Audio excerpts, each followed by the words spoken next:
जी हाँ, आप भी वीडियो के टाइटल को देखकर थोड़ा चौंक गए होंगे कि कैसे एक कुत्ता अमेरिका जैसे इतने बड़े देश का उपराष्ट्रपति चुन सकता है या उपराष्ट्रपति बना सकता है। लेकिन ये एक सच्ची घटना है। हमें इसको जानने के लिए थोड़ा पीछे चलना होगा।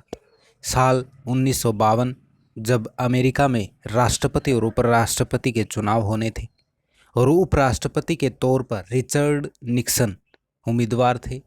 रिचर्ड निक्सन द्वारा दी गई चैकर स्पीच उस समय काफ़ी पॉपुलर होती है और यही स्पीच उनके ऊपर राष्ट्रपति बनने की राह को आसान बना देती है। इस बात को आप ऐसे समझ सकते हैं कि चुनाव के दौरान आपने अक्सर देखा होगा कि कुछ नेता इंटेंशनली कुछ ऐसे तीर छोड़ते हैं ताकि लोगों की सिंपैथी पाकर उनके वोट पाए जा सके, और कुछ तीर ऐसे होते हैं जो अनइंटेंशनली छोड़े जाते हैं लेकिन जनता पर सीधे तौर पर जाकर लगते हैं और जनता की सिंपैथी उनको हासिल हो जाती है। कुछ ऐसा ही तीर रिचर्ड निक्सन का 1952 के उपराष्ट्रपति चुनाव में था, जो कि लोगों के सीधे दिल में जाकर लगता है और उनको उपराष्ट्रपति बनने का एक सुनहरा मौका दे देता है। आइए इस कहानी को थोड़ा सा डिटेल में जानने की कोशिश करते हैं।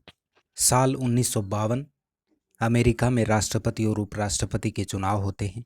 रिचर्ड निक्सन रिपब्लिक पार्टी से उपराष्ट्रपति के पद का चुनाव लड़ते हैं और उसी दौरान न्यूयॉर्क पोस्ट में एक खबर छपती है कि रिचर्ड निक्सन ने एक सीक्रेट फंड बनाया है और वो कैंपेन में नया लगाकर उस फंड को निजी तौर पर खर्च कर रहे हैं। ये खबर छपते ही अमेरिका में पूरी आग की तरह फैल जाती है और लोग रिचर्ड निक्सन के खिलाफ हो जाते हैं।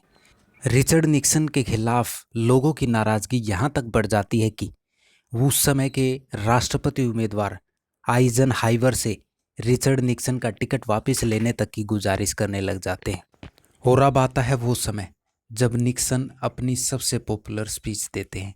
आरोपों से घिरे निक्सन हॉलीवुड के अल कैपिटल थिएटर से अपनी सफाई देते हैं और पूरे कैंपेन फंड का हिसाब देते हैं। और सफाई के दौरान जब वो अनइंटेंशनली एक ऐसा तीर छोड़ देते हैं जो सीधे लोगों के दिलों में जाकर लगता है। सफाई के दौरान उन्हें बताया कि डोनेशन में उसे एक ऐसी चीज़ मिली है जो उसे वो वापस नहीं कर सकते, और वो थी चेकर्स यानी कि उनका कुत्ता। निक्सन ने बताया कि कुत्ते से उनकी बेटियां इतना प्यार करने लगी है कि आलोचक जो भी कहें वो उसे वापस नहीं कर सकते। ये बात आलोचकों को काफ़ी पसंद आई और जो नाराज़गी निक्सन के खिलाफ थी अब वो सिंपैथी में बदल जाती है और यही सिंपैथी निक्सन को उपराष्ट्रपति पद तक पहुंचा देती है। और इस प्रकार से निक्सन की चेकर स्पीच पूरे चुनाव का माहौल बदल देती है और उन्हें उपराष्ट्रपति बना देती है और वो 1961 तक अमेरिका के उपराष्ट्रपति बने रहते हैं और 1969 से 1973 तक वो राष्ट्रपति भी बनते हैं।